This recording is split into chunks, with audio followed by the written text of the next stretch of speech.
Hello friends, कैसे हैं आप सब। उम्मीद करता हूँ आप सब बहुत अच्छे होंगे। जैसा कि दिल्ली पुलिस कांस्टेबल के जो एग्ज़ाम है वो 14 नवंबर से होने वाले हैं। आपकी डेट आ चुकी है।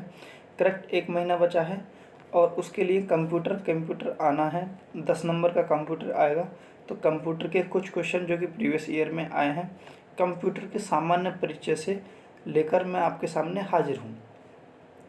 तो चलिए स्टार्ट करते हैं आज का यह सेशन। इसमें 30 क्वेश्चन होंगे और मेरे साथ एंड तक बने रहिए और इन 30 क्वेश्चन को एकदम सही से ख़त्म करेंगे। चलिए स्टार्ट करते हैं आज का यह सेशन। देखिए स्क्रीन पर पहला क्वेश्चन है। पहले क्वेश्चन से स्टार्ट करते हैं। पहला क्वेश्चन है, भारत में कंप्यूटर के जनक हैं। तो भारत में कंप्यूटर के जनक कौन हैं, आपको बताना है कि भारत में कंप्यूटर के जनक कौन है। तो भारत में कंप्यूटर के जनक हैं रंगास्वामी नरसिम्हन। ठीक है, तो भारत में कंप्यूटर के जनक कौन है, रंगास्वामी नरसिम्हन। अब टिम बर्नर्स-ली कौन है, टिम बर्नर्स-ली हैं डब्ल्यू के आविष्कारक। ठीक है, और चार्ल्स बेबेज कौन है, कंप्यूटर के जन्मदाता बोल दीजिए, ये कंप्यूटर के पिता बोल दीजिए। ठीक है, अगला क्वेश्चन है, कंप्यूटर दिवस मनाया जाता है। तो कंप्यूटर दिवस कब मनाया जाता है, 2 दिसंबर को। इम्पोर्टेंट क्वेश्चन है, पूछा गया है। चलते हैं आगे। तीसरा क्वेश्चन है, कंप्यूटर माउस का आविष्कारक किसने किया था। देखिए ये परीक्षा, इस परीक्षा में पूछा गया है UPSSC 2016 अवर अधीनस्थ। ठीक है, इस वाली ये परीक्षा में पूछा गया है। और माउस का आविष्कारक किसने किया था, तो माउस का आविष्कारक किया था डगलस एंग्लेवर्ट ने। ठीक है, तो डगलस एंग्लेवर्ट ने इसका माउस का आविष्कारक किया था। ठीक है, तो ऑप्शन नंबर ए हमारा राइट आंसर हो जाएगा। चलते हैं नेक्स्ट क्वेश्चन पे। कंप्यूटर के जन्मदाता कौन है। तो कंप्यूटर के जन्मदाता कौन है, मैंने अभी जैसा कि बताया था कि कंप्यूटर के जन्मदाता कौन है, चार्ल्स बेबेज हैं। चार्ल्स बेबेज हैं कंप्यूटर के जन्मदाता। तो कंप्यूटर के जन्मदाता कौन है, चार्ल्स बेबेज। तो ऑप्शन नंबर डी हमारा राइट आंसर हो जाएगा। आगे चलते हैं। कंप्यूटर के पहली पीढ़ी के कंप्यूटर में किसका प्रयोग किया जाता था। तो देखिए पहली पीढ़ी के कंप्यूटर में किसका प्रयोग किया जाता था, आपको यहाँ पर बताना है। तो पहली पीढ़ी के कंप्यूटर में किसका प्रयोग किया जाता, वैक्यूम ट्यूब, जिसको हम निर्वात नलिकाएं बोलते हैं, उसका प्रयोग किया जाता था। अगला क्वेश्चन लेते हैं। आपको कंप्यूटर को निर्देश किस भाषा में दिया जाता है, जो किस भाषा में दिया जाता है, मशीनी भाषा में। आपके जो कंप्यूटर को निर्देश हम देते हैं वो किस भाषा में देते हैं, मशीनी भाषा में देते हैं। चलिए स्टार्ट आगे चलते हैं। विंडोज है एक, तो विंडोज क्या है, विंडोज है हमारा एक प्रकार का ऑपरेटिंग सिस्टम है। ठीक है, विंडोज एक प्रकार का क्या है, एक ऑपरेटिंग सिस्टम है। कंप्यूटर की दूसरी पीढ़ी किस पर आधारित थी। अच्छा, कंप्यूटर की दूसरी पीढ़ी किस पर आधारित थी, तो ये कंप्यूटर की पीढ़ी से क्वेश्चन पूछ लिया जाता है। तो दूसरी पीढ़ी किस पर आधारित थी, ट्रांजिस्टर पर आधारित थी। कंप्यूटर की दूसरी पीढ़ी किस पर आधारित थी, ट्रांजिस्टर पर आधारित थी। क्वेश्चन नंबर 9 है, कंप्यूटर की कार्यप्रणाली को कितने घटकों में बांटा गया है। तो कंप्यूटर की कार्यप्रणाली को कितने घटकों में बांटा गया है, 3 घटकों में बांटा गया है। चलिए आगे चलते हैं। क्वेश्चन नंबर 10 है, कंप्यूटर प्रणाली में निम्न में से क्या इनपुट डिवाइस का उदाहरण नहीं है। इनपुट डिवाइस का उदाहरण नहीं है, देखिए कीबोर्ड है तो ये इनपुट डिवाइस, यानी हम इससे इनपुट देते हैं कंप्यूटर के लिए। स्कैनर है, इसे भी क्या करते हैं, हम इनपुट देते हैं। माउस है, इनपुट देते हैं। जो प्रिंटर है वो प्रिंट करके हमको देता है, तो वो क्या है, एक इनपुट डिवाइस नहीं है, ये एक आउटपुट डिवाइस है।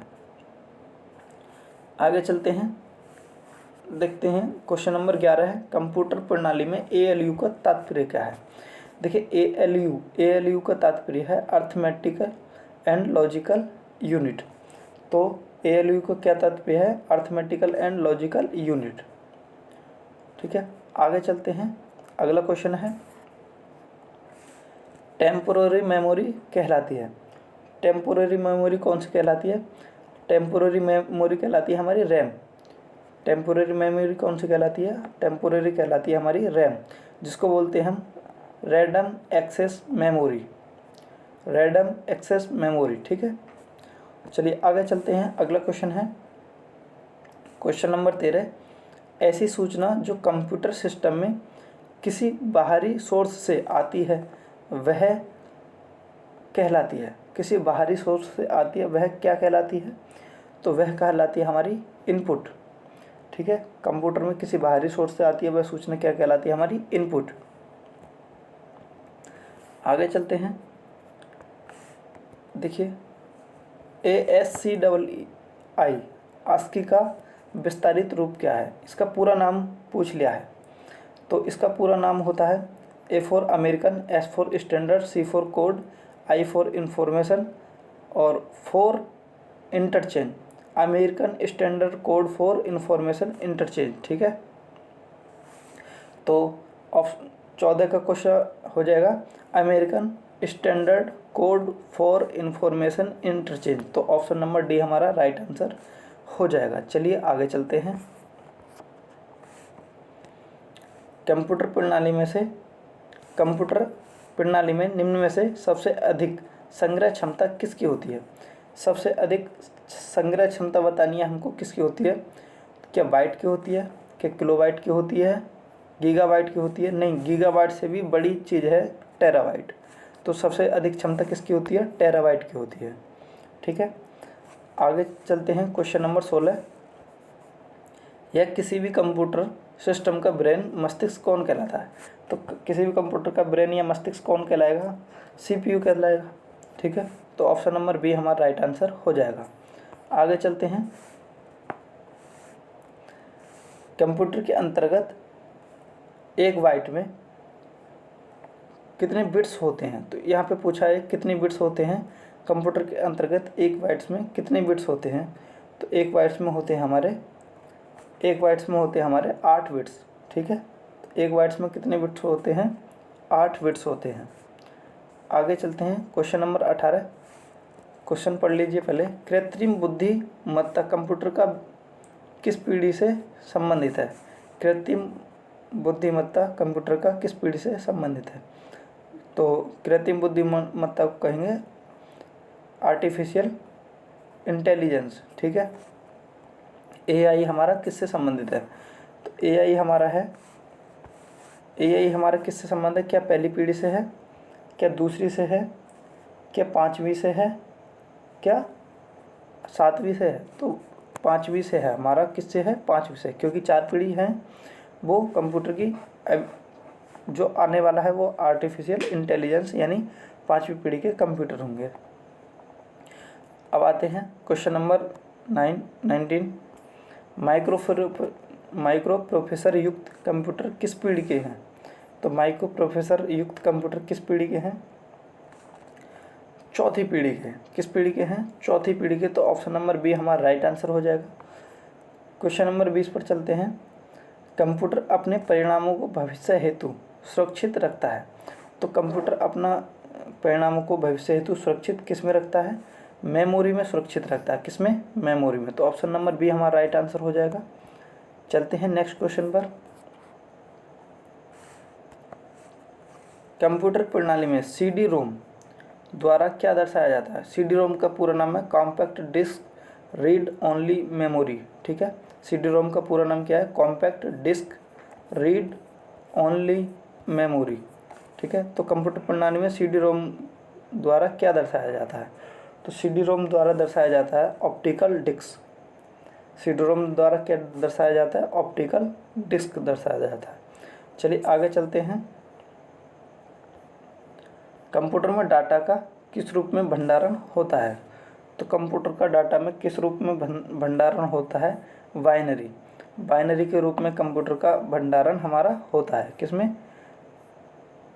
कंप्यूटर में डाटा का भंडारण बाइनरी को होते हैं हमारे 0 और 1। चलिए आगे देखते हैं।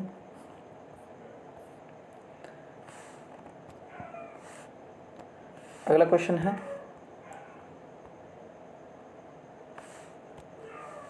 कंप्यूटर प्रणाली में निम्न में से क्या प्रोसेसिंग भाषा नहीं है? कौन सी भाषा प्रोसेसिंग के लिए नहीं है? क्या कोवेल नहीं है? क्या फोरेट्रॉन नहीं है? क्या पास्कल नहीं है? क्या लोटस नहीं है? तो प्रोसेसिंग भाषा कौन सी नहीं है हमारी? प्रोसेसिंग भाषा लोटस नहीं है। ठीक है, तो ऑप्शन नंबर डी हमारा राइट आंसर हो जाएगा। कौन सी भाषा नहीं है? लोटस हमारी कोई भी प्रोसेसिंग भाषा नहीं है। आगे देखते हैं।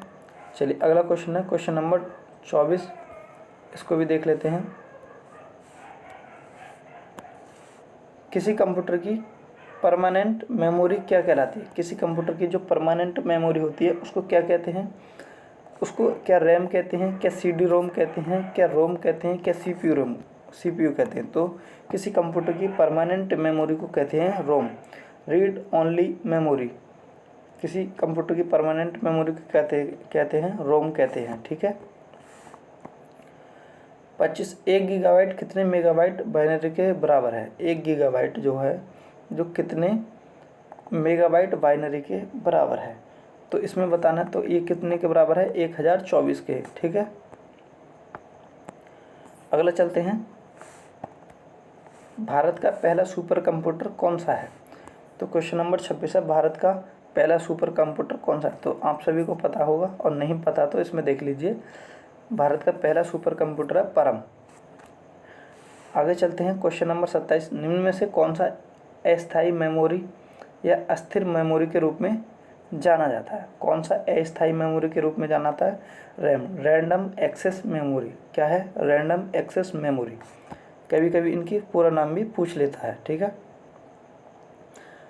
क्वेश्चन नंबर 28 है, कंप्यूटर की दूसरी पीढ़ी सेकंड जनरेशन किस दौरान देखी गई? कंप्यूटर की जो दूसरी पीढ़ी देखी गई वो कब देखी गई? हमारी 1956 से 1962 के बीच में देखी गई। कंप्यूटर की पीढ़ी कब देखी गई? 1956 से 1962। आगे चलते हैं, क्वेश्चन नंबर 29, इसको पढ़ लेते हैं। कंप्यूटर के 4 प्रमुख कार्यों का निम्नलिखित में से सही क्रम कौन सा है? कंप्यूटर के जो 4 कार्य हैं उनका सही क्रम कौन सा है? तो देखिए, सबसे पहले वो इनपुट देंगे हम उसको। ठीक है, फिर वो प्रोसेस करेगा, फिर आउटपुट देगा, फिर वो स्टोरेज कर देगा। ठीक है, तो ऑप्शन नंबर ए ही हमारा इसमें राइट आंसर हो जाएगा। आगे चलते हैं, डाटा ऑर्गेनाइजेशन में